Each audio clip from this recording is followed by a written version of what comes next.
going on, guys? Welcome back to a brand new tactic video today. The new man in charge at Brighton, Hurzeler, his perfect 3-4-3. To the best of my knowledge, no one has made a video on him yet, so I thought, you know what? Let's be the first, and this one absolutely cooks. Potentially my best free back ever made. Be sure to leave a like and subscribe. Let's get right into it, and of course, we're starting with Brighton. We're going to start things off with Brighton Champions with the Premier League. We absolutely love it. A fantastic season. Evan Ferguson potentially having one of the best seasons I've ever gotten out of him in a free back system. 40 goals in the league. We've got another player here with 30 goals. We've got 3 players in the top 3. We've got Pascal Gross coming in with 18 assists and a player with 16 assists as well, with Jason Steele picking up the most clean sheets with a free back system, only losing 1 game out of everything, which is against Liverpool, which, to be fair, is fair enough. They are a fantastic team and did actually finish inside of the top 4 in 3rd place. But going over to the stats, we are going to be looking at most points per game, most goals at 141, the most shots at over 738, the fewest conceded, and the most clean sheets. It's Premier League dominance. And the data hub screams absolute perfection. 3.71 goals a game, 0.68 conceded, over 19.4 shots a match, an 89% pass completion, a 77% tackle win ratio. What we're seeing here is a tactic that is averaging close to 20 shots a game and scoring 3 more goals to what we are expected to concede. That is mental. What a tactic. We also are going to win the FA Cup, so that's going to be 2 English trophies thus far against Manchester United in 6-1 fashion. We'll take it. Fortunately, we do not win Europa League. As you can see, we don't even make the final, unfortunately. We do get knocked out in the semi-finals against Liverpool. A very strong team, but still only by 1 goal. Go on then. We'll also win the Carabao Cup, making it a treble winning season, and we won that against Watford, so quite an easy final, but you can only play who you're in front of at the end of the day, and that is going to complete a very lively and beautiful treble. What a start. And we didn't struggle against any of the big teams away from home either. This is against Tottenham, one of the last games of the season. We got off to a lively start inside of 34 minutes, and just after half-time, we think, do you know what? Let's go and get another one, where it is going to be Pascal Gross getting the goal there. A bit of a rebound sort of goal, but it is then going to be Milner wrapping up a 3-goal thriller. And as you can see, even by the stats, we deserve the win. And over to St. Pauli, obviously the team he come from, predicted 4th. We finished 1st, an invincible season, 32 wins and 2 draws. Those draws coming against Hansa Rostock and Elversberg there. And to be fair, both games obviously incredibly close. Has to be being a draw. But at the end of the day, it was a ridiculous season where we are going to have 3 players in the top goals scored. We're going to have 3 players when it comes to the average rating, 3 players in the most assists, and the most clean sheets for our goalkeeper. We did not struggle one single bit, and as you can see, we are going to take home a lot of the stat lines. Most clean sheets, fewest conceded. Possession-wise, we are going to be up there in 4th place with 59% of the ball. The fewest shots against, the most shots for, the most goals, and the most points per game. It is absolutely beautiful. This tactic can be good with literally anyone. And again, we're hitting the 3-goal margin a game. 3.06 goals per game, 0.62 conceded, 17.71 shots a game, a 90% pass completion, which is better than we had with Brighton, and a very strong tackle win ratio. This might just be the best set of stats, because with a team like this, I am thrilled with the outcome. I'm going to match up against Frankfurt in the Pokal final. We did get a bit of an easy run to this final, but the way we played in the final, we deserve to win this. And as you can see, we do get off to a very good start there with some beautiful link-up play. The goals are such high quality as well in this system. I think he's going to be a real danger to the Premier League, because if there's anything like I'm seeing on my screen now, there's a lot of teams which simply couldn't hack this. It's absolutely beautiful. A 3-goal lead, another goal coming here before the 60th minute. Just individual quality as well, allowed to be shown in this system, with the last goal coming in the 85th minute. This lad here had an absolute field day. What a cup final, and again, as you can see, it's a final which, to be fair, Frankfurt potentially should have got a couple of goals,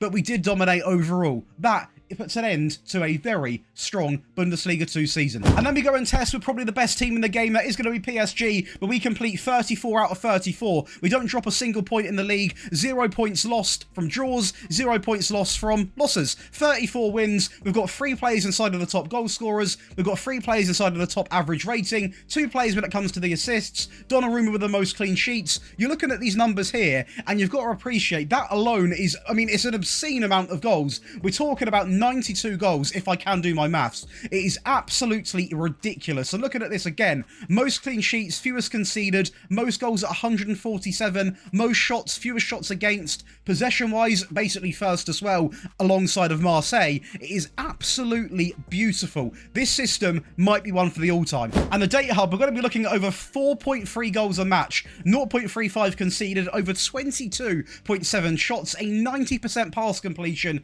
and a very high tackle win ratio. What we're getting from this tactic is a mixture of a good amount of pass completion, a ridiculous amount of goals, an incredible defensive display, and we're having the shots as well. We are doing everything. We also are going to win at the Trophy de Champion. Little French twang there against Toulouse in 4-1 fashion. Only weakness is the Champions League, where we are going to fail against Barcelona. We do lose 2-1. Again, if we got past them, these are some of the teams we could have faced in the semis. Leipzig, Barca, Feyenoord, Real Madrid. Realistically, two of those teams in Feyenoord and Leipzig would have been an easy sort of semi-final. And then who would have known, but the final did end up being RB Leipzig and Real Madrid. But I do think genuinely, one more stage past that competition, we could have got the job done. But of course, we have got the French Cup final as well. And this was, let's just say, a comfortable final. I've never quite won a final by this amount of goals, I don't think, before. We get things going inside of literally a couple of minutes. Now, Hakimi down the wing, inside the box, into Danilo, and just look at the sheer amount of players that are going to get involved when it comes to the attack. It's endless options,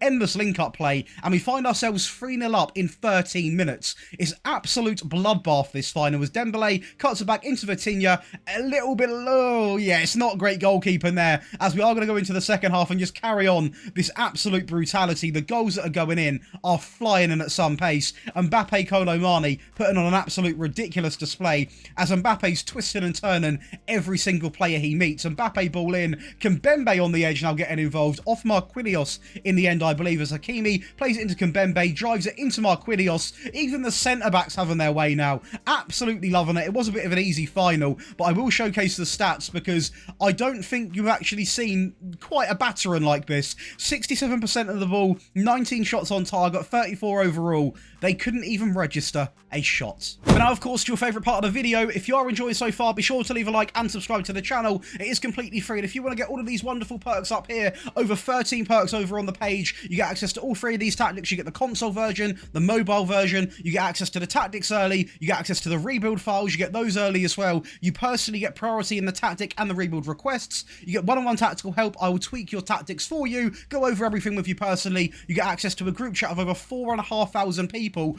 and we are giving away £300 this month alone. It's the ultimate place to be.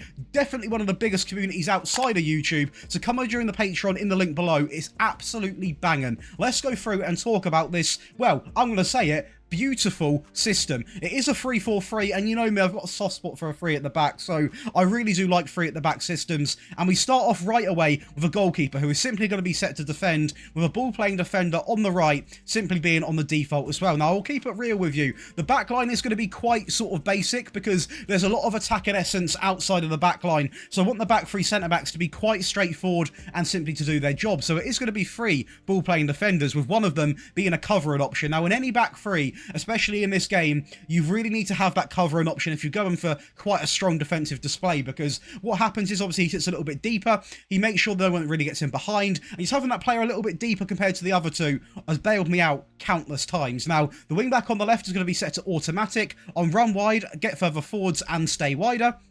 And again, that is going to be replicated for the right-hand side. So I will say, please make sure you've got wing-backs in your system that can contribute going forwards, because if you don't, you're probably better off playing as wing-back on defend or wing-back with not getting further forwards, because they do need to get involved to make this system as good as what you've seen in the video. So please make sure you've got wing-backs who have got quite good amount of pace, good crossing, good passing, etc, etc. The basics for an attacking wing-back, really. Now, the Roman playmaker does come in simply on support next to a default Volante. Now, the perfect balance between this is obviously the Roman playmaker can become aggressive, but he's not going to be too attacking. He's going to sort of roam about, keys in the name, and pick up the ball, play it about. The Volante is going to be quite attacking, but without this Volante on attack, we do lack a little bit of that final third presence, where he does sometimes literally get into the box and will pick up goals for absolute fun. Now, going up to the front 3, it is going to be an inverted winger on attack, on the left, and on the right, it's going to be exactly the same with a default complete forward. A few default roles used in this system, and that's not because I forgot to add instructions, it's because sometimes I think people forget that default roles have loads of instructions on them anyway. You don't always need to have tons and tons and tons of instructions. Let's go over to the team instructions. In possession, it is going to be based off a clean slate, by the way, on a positive mentality. We are going to go all the way up to fairly wide. We're going to focus down the left and the right hand side while playing out from the back. Key, this is selected to clarify that. We are going to go with a maxed out tempo because he does play a very aggressive style of football with a shorter passing directness matched with a wonderful set of low crosses. Now, what I love about this tactic is for a free at the back, obviously we didn't concede too many goals and we were playing such a high tempo, and it is a really good way of playing. Again, if you're getting loads of injuries, your players are, tired, the free rules: rotate, rest and train. Follow those rules and you will be absolutely golden to maintain a system like this throughout your entire save. Now, in transition, we are going to go to counter press and play to the centre backs. It might look very basic, but honestly, I'm not going to waste your time. That is all you need in this system for the default tactic. Out of possession, we are going to be looking at a high defensive line, not a much higher, with the high press line of engagement and a trigger press set to more often. Now for a slightly more attacking one, because there were scenarios in games where I wasn't able to score with the default. I was getting the chances, I was dominating the game, but couldn't get the ball in the back of the net. So I have gone to the effort to make you an attacking one today and a defensive one. So hopefully you are still watching. The goalkeeper remains the same and the ball playing defenders semi-remain the same. The one in the middle does, but on the left and on the right, I'm now going to have them dribbling more because I want them involved in the game. Again, it does come down to your team back at home. If you've got comfortable players on the ball, this is going to work an absolute treat. If you haven't, I would highly recommend not telling them to dribble more because you are going to run into, well, several mistakes. Now, the wing-back on the left and on the right are both going to be on attack, so exactly the same. Wing-back attack on take more risks, dribble more, run wide and stay wider. A bit bolstered up from the automatic role, and of course, they're allowed to dribble with the ball now, take more risks, really get stuck into the game. Of course, same thing goes for the ball-playing defender as well. If you have not got a good player in this position, please don't just sit there and don't change anything because it will cost you in games. I cannot stress that enough. We then go with two volantes, one on support on the right, simply on the default, and a volante on the left, simply on attack with one instruction this time on move into the channels. Now, as for the front three, both of the inverted wingers, I want them to now be cracking shots at goal, letting rip into that ball, and that's exactly why I've got roam from position on to get in really dangerous areas and shoot more often. Again, if your inverted wingers don't have good finishing, you wouldn't have shoot more often on. It is pretty common sense, but one thing I really don't want people to do is to download this tactic, just think they can apply it and go, go, go, and not look at their own players and think, hang on, my winger's got 7 finishing. Why is he not scoring every shot? You know what I mean? So I do like to mention it in the videos, just so you are keeping an eye out for this. And lastly, the complete forward does remain on the default. Clean slate again, but this time it is going to be attacking, so we are going to go from positive to attacking. We are still going to maintain a fairly wide width, down the left, down the right, while playing out from the back. While being more expressive, the tempo, of course, is going to remain the same, as does the passing directness. So the big change really is adding that be more expressive trait. Now, in transition, we are going to hit counter press, play to the centre backs, and now we are going to look to get the ball moving a little bit quicker. So we are going to hit distribute quickly. Now, lastly, out of possession, we are going to go with a higher defensive line, a high press line of engagement, and for the trigger press, we are simply going to go with more often. Now, say you're a goal up, 2 goals up, or you're playing as a very small team. I did use this quite a fair bit, to be fair, with St. Pauli in some of the big fixtures, and we didn't win the game by 5-6-0, but we got the job done, one at sort of 2-3-0, 1-0 on some occasions. It's a lot more of a balanced variant, and one I would recommend you add to your roster. The goalkeeper remains the same, as does the backline. It's a complete default backline of 2 ball-playing defenders and 1 covering ball-playing defender. The wing-back on the left and on the right are both going to be set to defend on run wide and stay wider. So again, they are going to somewhat be attacking, but they're going to do more of their attacking work from deeper areas. They're going to cross the ball in from deep, and they're not going to be too attacking as in getting to the byline, cutting it back, etc, etc. Now, going over to the midfield, I will say with these wing-backs as well, just because they are crossing from deep, they still can put it on the floor, something that's really broken in this game, so I would highly recommend it. Now, the DM is going to be on support on take fewer risks, hold position, tackle harder, and of course, mark tighter, a very strong role in the team, next to a supportive volante simply on the default. Well, then we turn to 2 inverted wingers on the left and on the right, who again, simply on the default, with a complete forward who now is on support on the default, who's a little bit deeper to link up the play. So again, a clean slate on the positive mentality. We are going to go to standard on this occasion. We're focusing down the left and on the right while playing out from the back with a shorter passing directness. We are also going to have standard when it comes to the tempo, play for set pieces. We are going to go with low crosses, and the time wasting, we are trying to time waste. Now, this is purely if you're trying to use this when you're like 2 or 3 goals up. If you're going into a game, do not time waste from minute 1. But if you are trying to, you know, seal out a game, get the time wasting on. There is no shame. It's part of the beautiful game. Now, in transition, we are going to play to the back line, purely the centre backs, while also counter pressing. So quite simple. And out of possession, we have really got to keep this DNA of the team. So we are going to go with a high defensive line, the high press line of engagement, and leaving this in the middle. We don't really want to revert away from the high defensive line. That is going to give you 3 variants of the new Brighton man. Let me know in the comments what you think he's going to do. Is he better than De Zerbi? He's not better than De Zerbi. What do we know about him? We'll soon find out. We will soon find out. And if this video can get 60 likes in 24 hours, I will be posting back-to-back tactic videos. How about that? The Euro treat. I'll see you in the next one. Have a great day. Goodbye.